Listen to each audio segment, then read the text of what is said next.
Mayroon siyang mga ipinagkatiwala na dapat nating bigyan ng halaga. Lalo na tayo nabuhay dito sa mundong ito. Kaya po mga kapatid, meron kasing sinabi si Allah subhanahu wa ta'ala sa Quran, A'udhu billahi minasyaitanir rajim, thumma latas'alunna yawma idin 'anin na'im. Sabi niya, pagkatapos, tignan niyo sa word pagkatapos, ibig sabihin, dumaan ang panahon. Pinatili ka muna dito sa mundo. Pagkatapos ay sadyang tatanungin nga kayo sa araw na yaon hinggil sa mga kasaganahan. Kaya, dyan sa sinabi ng Allah subhanahu wa ta'ala, mga kapatid, tatanungin po tayo ng Allah subhanahu wa ta'ala hinggil sa kasaganahan na ating tinatamasa. Kaya anumang bagay na itinamasa sa atin ng Allah subhanahu wa ta'ala ay dapat nating ingatan. Dapat din nating gampanan. At dapat din tayo mananagot. Bismillahirrahmanirrahim. Sa mga pinagkaloob ng Allah subhanahu wa ta'ala sa atin bilang mga namubuhay dito sa mundo, ay talagang mananagot po tayo sa lahat ng ipinagkatiwala ng Allah subhanahu wa ta'ala sa atin. Kaya nga po mga kapatid, tayo ay dapat mamulat sa mga ganitong mga usapin. At ang mga propeta sallallahu alaihi wasallam, halos mga propeta minulat talaga o kaya sinanay sa paghawak ng mga tiwala. Katulad sa isang hadith na an Abi Hurairah radhiyallahu anhu, an Nabi sallallahu alaihi wasallam qal, ma ba'atha Allahu nabiyyan illa ra'al ghanam. Faqala ashabuhu wa anta? Faqal, na'am, kuntu ar'aha ala kararit li ahli Makkah. Sa sinabi na inulat ni Abu Hurairah radhiyallahu anhu, na sinabi ng propeta sallallahu alaihi wasallam, walang ipinadala ang Allah na mga propeta maliban na siya'y nag-alaga ng mga tupa. Kaya sinabi ng kanyang mga kasamahan, pati ikaw? Kaya sinabi niya, oo, dati nag-aalaga ako ng mga iyon para sa mga taga-Makka sa halagang ilang barya. Isinalaysay ni Bukhari. Kaya dyan sa kwento na yan ng propeta salam, sinanay lahat ng mga propeta sa pag-aalaga ng mga tupa para balang araw hahawakan nila ang mga ipinagkatiwala ng Allah subhanahu wa ta'ala, ang kanyang nasyon, ang kanyang relihiyon at mga utos na kailangan paghawakan ng matibay.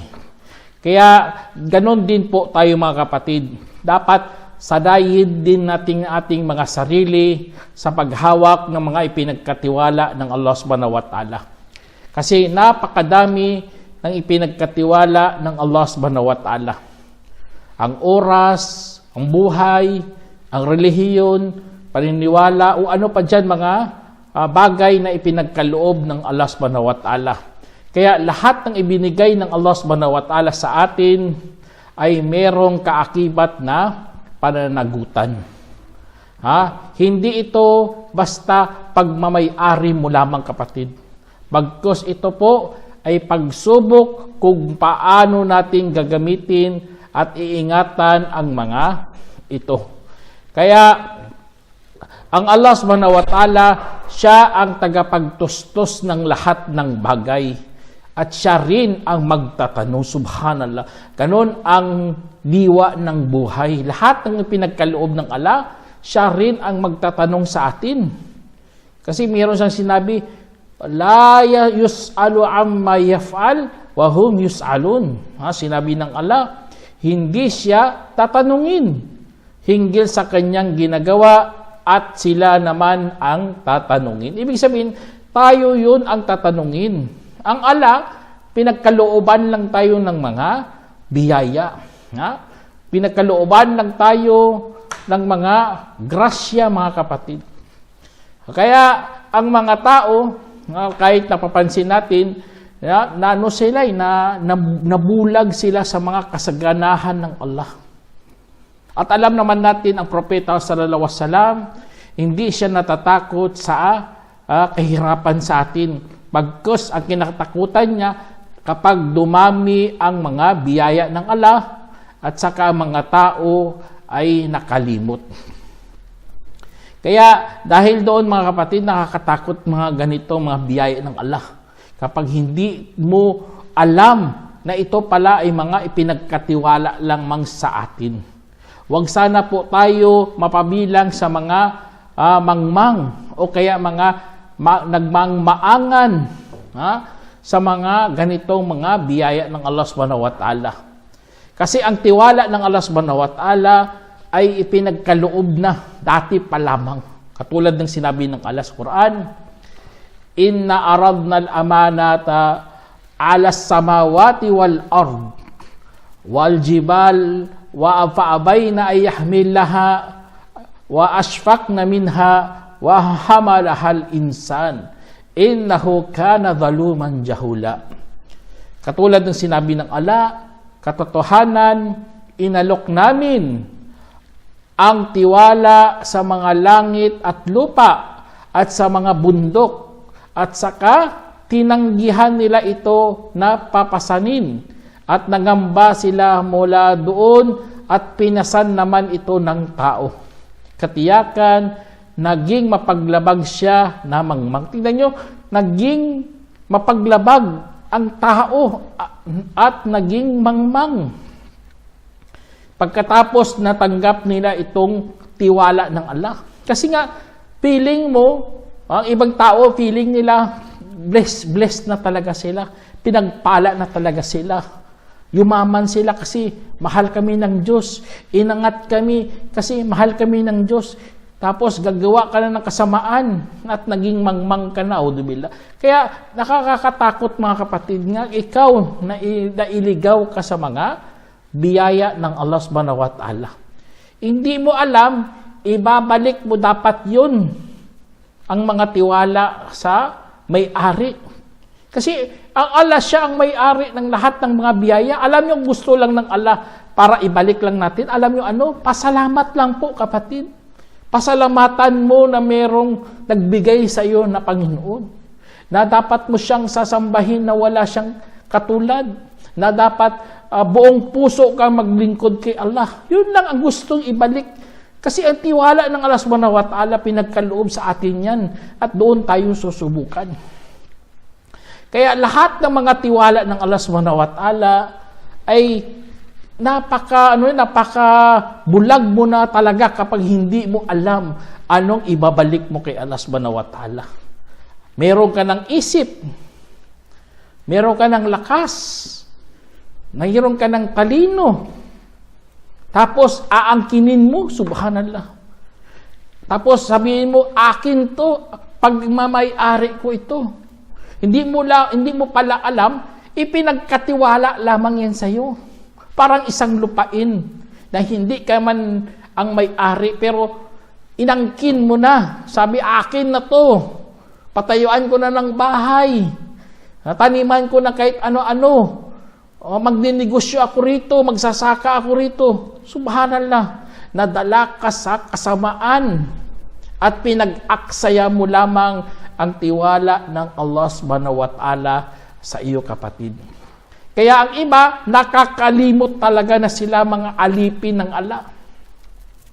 Nakakalimot sila bagkus ang pinakamasakit sa lahat, sinamba nila ang kapwa alipin.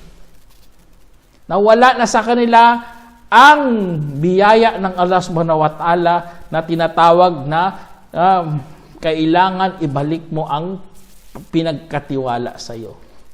Katulad ng sinabi ng Allah dito sa banal na Quran, innal ladina tad'una min dunillah ibadun amthalukum fad'uhum falyastajibu lakum in kuntum sadiqin. Sabi ng Allah, katotohanan ang mga yaong pinapanalanginan ninyo bukod pa kay Allah ay mga alipin na katulad rin ninyo. Kaya't patawagin ninyo sila at saka tutugunin nila para sa inyo kung kayo nga'y naging mga matapatin. Subhanallah. Kung kayo'y naging matapatin, mga kapatid. Kung naging kayo'y mga matapatin, patatawag mo yan ba sila at tutugun sila?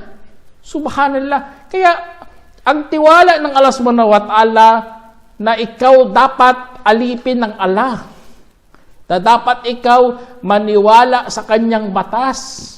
Daig na ikaw dapat paglingkuran mo lang ang Diyos, sinira mo. Kasi nga, ipinagtangkilik mo ang kapwa mo, alipin din. At doon ka sumamba. Doon ka nananawagan. Kaya lahat mga kapatid, kung ikaw talagang naghahanap ng kaligayahan sa mga tiwala ng Allah, dapat hindi ka maging mapag-abuso. Huwag ka maging abuso. At huwag mong ilabas ang tunay na kaligayahan sa paraan na ipinagbabawal ng Allah subhanahu wa ta'ala. Huwag mong ilabas dyan kasi ang iba, tingnan nyo, sa sobrang gusto nila makahanap ng kaligayahan. Anong kanilang ginagawa? Magnakaw. Nanakawin nila kahit hindi naman sa kanila. O kaya papatay sila ng tao. O ano pang mga karumal-dumal na mga gawain para makuha lang ang kanilang gustong makamaramdaman na kaligayahan. Kaya tingnan nyo, meron talaga sinabi si Allah subhanahu wa ta'ala. Sabi niya, "Dhalikum bima kuntum tafrahuna fil ard bighairil haqq wa bima kuntum tamrahun." Sinabi ng Allah, iyon sa kadahilanan kayo ay dating nasasaya sa kalupaan ng walang katarungan at sa kadahilanan kayo ay dating nagagalak. Yun palang dito mga kapatid. Hindi bawal sa atin magagalak. Hindi bawal sa atin magsaya. Ngunit nasa loob lamang ng katarungan. Hindi ka pwede magsaya sa kasamaan. Katulad na lang na kumakalat sa panahon natin. Dumami ang naghanap ng partner sa haram. O kaya babae sa babae, lalaki sa lalaki. Kaya naghahanap sila ng kanilang kaligayahan, emosyon mga kapatid na ipinagkatiwala sana yan ng Allah. Ngunit nagbunga ito ng kasamaan. At pinakamasama pa sa lahat, pinagyayabang pa kanila ang kanilang mga pinanggagawa. Kaya, audubillah mga kapatid, hindi nila talaga isinaalang-alang na ito lahat ay hiram natin kay Allah subhanahu wa ta'ala. Lalo na ang ating kakayahan ay hiram lamang yan kay Allah subhanahu wa ta'ala. Bandang huli, kukunin niya ng Allah, wala ka talagang magagawa. Kasi nga, hiram mo lang yan kay Allah subhanahu wa ta'ala. Kaya wag nating sundin ang kwento ng Allah subhanahu wa ta'ala dito ng mga tao. Katulad ng sinabi ng Allah subhanahu wa ta'ala, ang tanging halimbawa ng buhay sa mundo ay kagaya lamang ng tubig na ipinababa mula sa langit at saka humalo ito sa mga halamanan, sa kalupaan at kinain ng mga tao at ng mga pastol na hayop hanggang sa kinuha ng mundo ang ganda nito at pinalamutian at inakala ng mga may-ari na meron silang talagang kakayahan doon. Dumating ang aming utos sa gabi o sa umaga at saka ginawa namin doon bilang panggapas na parabang walang umusbong kahapon Gayon din, ipinapaliwanag namin ang mga talata para sa mga taong nagmuni-muni. Kaya, tingnan nyo mga kapatid, gumanda nga ang mundo. Gumanda nga ang kanilang halamanan. Ngunit, kukunin yan ng ala. Na parang ginapas na walang nangyari, walang umusbong kahapon. Ganun na ganun. Kasi isang power lang ng ala, masisira lahat-lahat. Walang matitira. Bagyo lang nga yan eh. Bagyo lang. Wala. Mawala lahat-lahat. Sunog na eh. Uubos lahat-lahat. Kaya kung ikaw inaakala mo na ikaw na talaga ang mamay-ari yan, isa yun na yan kakayahan, ay talagang nagkamali ka kapatid. Kaya sa mga Muslim, dapat magpasalamat talaga tayo kay Allah subhanahu wa ta'ala kung meron tayong kakayahan. At ang kakayahan na yan, dapat magsabi ka, la hawla wala quwwata illa billah. Walang kapangyarihan at walang lakas bukod na lamang sa pamamagitan kay Allah. Tingnan nyo. Ganun dapat lumalabas sa bibig mo. La hawla wala quwwata illa billah. Ha? Kasi kapag binabanggit mo yan kapatid, alam nyo, merong merong hadith mga kapatid. Kapag yan ang sinasabi mo, ay magkaroon ka na ng yaman sa paraiso. Allahu Akbar. Yaman. Katulad sa inulat dito ni Abu Musa al-Ash'ari nang ang mensahero ng Allah sallallahu alaihi wasallam ay lumusob sa Khaybar at sinabi niya ng propeta sa pumunta roon, ang mga tao ay tumitingin sa isang lambak at saka itinaas nila ang kanilang mga tinig sa pagtakbir. Ang Allah ay napakadakila, ang Allah ay napakadakila. Walang Diyos kundi ang Allah. La ilaha illallah. Kaya sinabi ng propeta sallam, maging mahinahon sa inyong mga sarili sapagkat hindi kayo tumatawag sa bingi o wala. Tunay na tumatawag kayo sa nakakarinig na malapit at siya ang inyong kasama. Habang ako ay nasa likod ng hayop ng propeta salam at saka narinig niya ako nagsasabing, la hawla wala quwwata illa billah.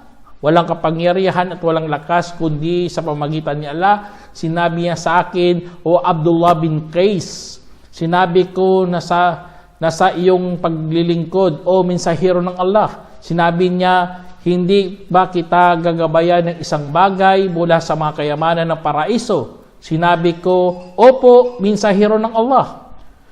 Naway sinakripisyo ko ang aking sarili, sinakripisyo ko ang aking ama at ina para sa iyo. Sinabi niya, walang kapangyarihan at walang lakas kundi sa pamamagitan ni Allah, la hawla wala quwwata illa billah. Isinalay sa ni Bukhari. Kaya ang pagsabi na yan mga kapatid, pinapaalala lang sa iyo ang la hawla wala quwwata illa billah, na lahat ng lakas ay sa pamamagitan ng Allah.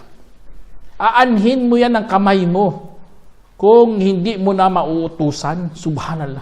Kita nyo mga na-paralyzed na mga tao, nabalian ng ugat sa liig. Basta nabalian ka ng ugat o kaya naipit ang ugat mo, subhanallah, magkakasakit ka ng paralyze at hindi mo na talaga magalaw ang kamay mo. Ganun na ganun kapatid. Subhanallah, ang iba pinagyayabang nila na malakas ako, isang suntok lang kita, tumba ka na kaagad. Kung kukunin yan ng Allah, wala ka ng kapangyarihan, wala ka ng lakas. Kaya bilang Muslim, damihan nyo talaga ang la hawla wala quwwata illa billah. Magkakaroon ka pa ng yaman doon sa paraiso. Kaya ang katawan natin at ang kalusugan natin, yan po ay mga tiwala, pinagkatiwala ng Allah sa atin na hindi mo dapat saktan o kaya abusuhin. Kasi tingnan nyo, sa maraming pagpapabaya ng mga tao sa panahon natin, naging abusado na sila sa sobrang pagpupuyat dahil sa pagtatrabaho nila. Anong nangyari? Patay. Kasi sila cardio attack, ano pa dyan, mga heart attack. Kasi nga, nasubrahan ka ng pagpupuyat eh. Hindi naman dapat aabusuhin ng isang tao. Alam nyo, mga buhay natin yan, pinagkatiwala yan ng Allah. Ha? Mga kailangan matulog ka kasi ang pagpapahinga dyan ay mga kaloob yan ng Allah. At ito'y mga mananagot talaga tayo sa araw ng paghuhukom. Kasi nga, bakit hindi mo tinanggap ang habag ng Allah subhanahu wa ta'ala? Tulad ng sinabi ng Allah, min rahmatihi ja'ala lakumul layla wan nahara litaskunu fihi wa latabtagu min fadlihi wa la'allakum tashkurun. Sinabi ng Allah subhanahu wa ta'ala, at buhat sa kanyang habag ay ginawa niya para sa inyo ang gabi at umaga upang makapagpapahinga kayo roon at upang makakahanap ng kanyang makabutihang loob, baka sakali kayo'y magpapasalamat. Yun pala eh. Lahat pala dito pinagkatiwala ng Allah. Ha? Kung ikaw sumunod, magpapasalamat ka pa sa Diyos kasi magpapahinga ka na nga eh. Ha? Na kailangan matulog ka kahit pilit mong gigisingin sarili mo. Hindi mo makayang mapilit sarili mo. Kasi nga, kailangan magpapahinga ka. Kahit anong inom mo ng gamot, kahit gusto mo pa magising, inom ka ng maraming kape. Hindi mo kaya yan, kapatid. Kasi pag-aabuso na yan sa sarili mo. Marami nang namatay dahil sa pag-aabuso sa sarili. Kaya tayo, alhamdulillah mga kapatid, na tinuturuan talaga tayo na mahalin natin ang mga pinagkatiwala sa atin ng Allah. Tulad ng ating sarili, kalusugan. Kaya nagpapagamot tayo eh. May mga sakit na kailangan natin ipaggamot. Kasi ganyan ang pagpapasalamat kay Allah subhanahu wa ta'ala. Siya rin ang nagpapadala ng sakit. At siya rin nagbibigay ng lunas. Kaya lahat yan dapat pagpapasalamatan mo yan kay Allah subhanahu wa ta'ala. Sa totoo lang, hindi natin hawak katawan mo. Tignan nyo. May mga microscope na. Kahit mukha mo lang. May mga butas dyan, ang dami palang mga organism dyan na hindi makikita, na kinakain nila ang langis sa mukha mo. Kahit anong sabon mo yan, kapatid, iba kasi grabing paglilinis sa mukha, sinasabunan talaga. Kahit anong pagsasabon mo dyan sa mukha mo, kahit anong linis mo yan, may mga organismo talaga dyan na tatago lamang na kinakain ang mga langis sa iyong mukha. Kaya hindi mo hawak, kapatid, ang sarili mo. Pinagkatiwala lamang yan ng Allah subhanahu wa ta'ala. Lahat kahit mga mga cells natin, tingnan nyo kung i-microscope, ang dami pala niyan. Tapos angkinin mo, sa'yo yan, subhanallah. Angkinin mo, galing yan sa magulang mo, subhanallah. Kaya sa mga ganito, nagmamataas talaga sila dahil sa kanilang pag-aangkin. Nanglalamang sila ng mga kanilang kapwa. Hindi nila alam ang tamang layunin para dyan. Ang pala dyan, dapat magpasalamat talaga tayo kay Allah. Sambahin siya nag-iisa. Meron pa nga sinabi dito si Allah subhanahu wa ta'ala, sabi dito, qala innama utituhu ala ilm indi. Sabi ng tao, mga kapatid, na kwento ng Allah, sinabi niya, taging nagbigyan ako nito ayon sa kaalaman meron ako. Subhanallah, pagmamalaki to eh, pagmamataas to eh. Nabigyan ka ng kaalaman dahil sa iyo, dahil sa aking pagsusumikap, nagkaroon ako ng malaking bahay, nagkaroon ako ng kutsi, nagyabang, naging hambog, naging palalo pa. Hindi niya alam, ipinagbabawal ito ng Allah subhanahu wa ta'ala. Kasi nga, ang pera mo na yan, ipinagkatiwala lamang yan ng Allah, kaya meron tayong zakay. Para makaalala tayo na mayroong utos si Allah. Para makapag-alala ka na maging mahabag ka sa iyong kapwa. Magbigay ka. Ipamahagi mo rin ang iyong mga pinagkatiwala sa iyo ng Allah. Meron nga sinabi sa Allah subhanahu wa ta'ala dito, wala tusa'ir khaddaka linnas wala tamshi fil ardi maraha innallaha la yuhibbu kulla mukhtalin fakhur. Sinabi ng Allah, at huwag mong ibabaling ang iyong pisngi sa mga tao at huwag lalakad sa kalupaan ng may kagalakan. Katotohanan, hindi minamahal ng Allah ang lahat na palalong hambog. Tingnan nyo, palalo, hambog pa. Mapagmataas na, maghilig pa maghambog. Audubillah. Kaya, ang mga tao na ito, mga kapatid, walang ano talaga eh. Hindi nila inisip, hiram lang pala lahat ng mga bagay dito sa mundo. At lahat tayo merong palugit. Yun ang nakakatakot. Merong palugit at lahat tayo ay tatanungin sa ating palugit. Kaya ang bawat naspasya na iyong pinili ay mananagot ka, kapatid. Kaya huwag kang padalos-dalos, huwag ka ring pabaya para pagdating ng araw paghukom, hindi ka talaga magsisi sa iyong mga piniling mga desisyon. Kaya alhamdulillah sa Islam, tinuturuan talaga tayo ng tamang pagbabalik o kaya tamang pag-iisip sa lahat nating mga pinanggagawa dito sa mundo. Kasi nga, lahat ito ay pinagkatiwala lamang ng Allah. Lalo na, isampol na lang, magkaroon ka ng pamilya, magkaroon ka ng asawa, nagkaroon ka ng mga anak, nagkaroon ka ng mga apo. Wag na wag mo yang angkinin. Lahat yan sila ay mga ipinagkatiwala lamang ng Allah. Kaya kung kapag namatayan ka ng mahal sa buhay, kung alam mo yan, Allahu Akbar, magaan ang pagtanggap mo sa nawala mo sa mahal sa buhay. Pero kung angkinin mo yan, subhanallah, sasakit at kikirot lamang ang iyong puso. Kasi nga, parang ayaw mo bitawan ang mga bagay-bagay na iyan. Kaya, alhamdulillah tayo, mga Muslim tayo, nagsasabi talaga tayo, inna lillah wa inna ilayhi raji'un. Tunay tayo ay pag-aari ni Allah. At tunay sa Kanya rin tayo manunumbalik. Kaya napakaganda pag-aari tayo, lillah. Ang lillah, hindi yan, ang lam dyan, hindi yan para. Pag-aari yan, ang tinutukoy dyan, tinatawag sa Arabic na lamut tamlik. Pag-aari. Kaya hindi man pwede sabihin mo, galing. Kasi ano yan, lam, ang galing kasi min yun. Kaya lam yun, paglillah. Kaya pag-aari ang ano dyan. Kaya kung isip-isipin mo pag-aari, mga kapatid, doon mo talaga maunawaan ang buhay. Ay yun lahat ay pinagkatiwala lamang ng Allah subhanahu wa ta'ala. Kung ikaw ba ay magtatagumpay sa mga ipinagkatiwala ng Allah.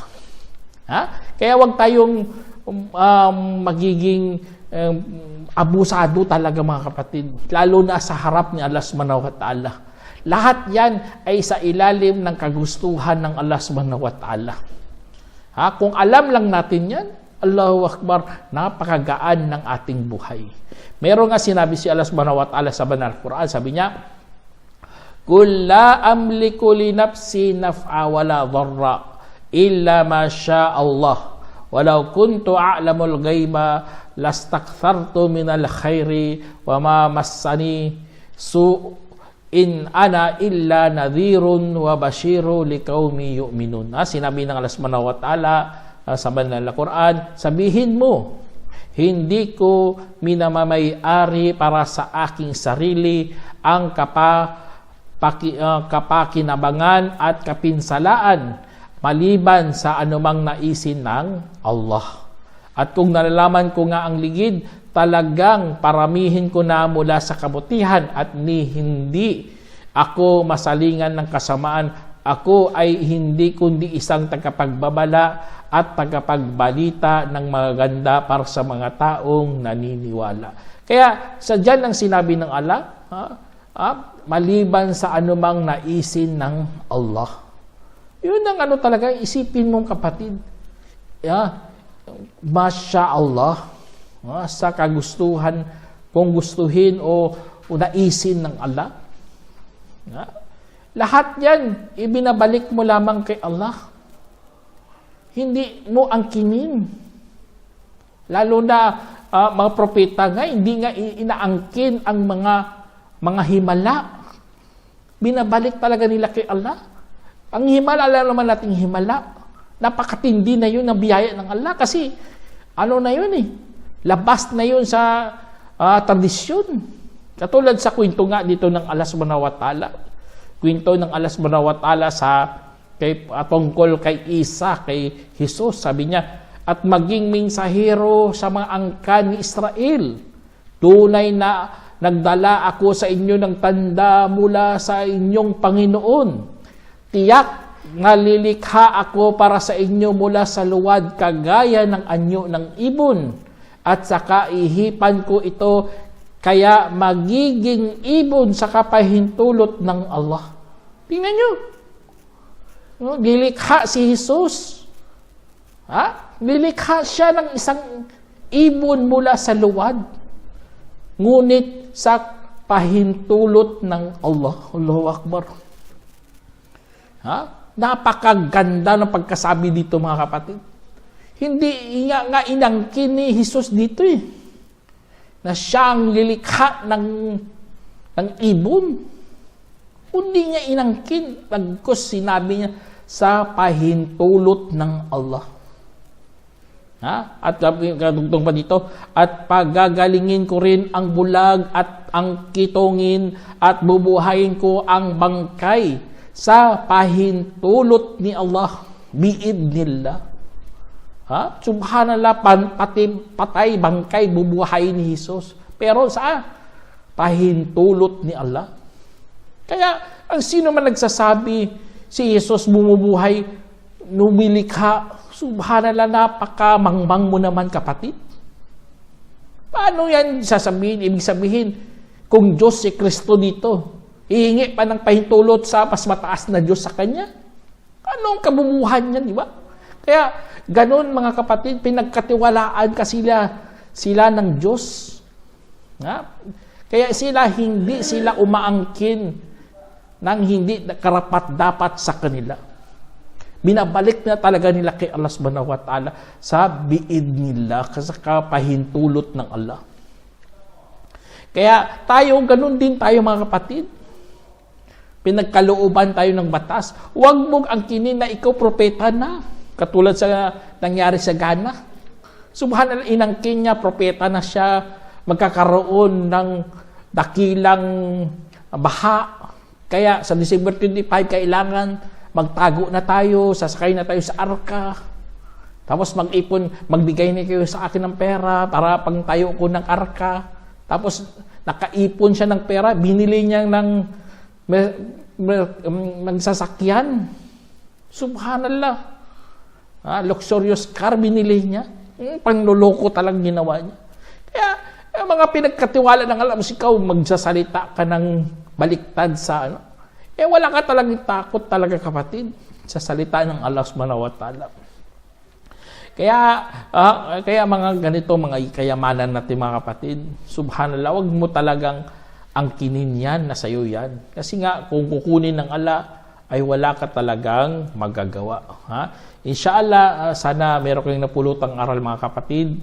Hanggang dito na lang. Assalamualaikum warahmatullahi wabarakatuh. جمعية الدعوة نور، الدعوة للجميع.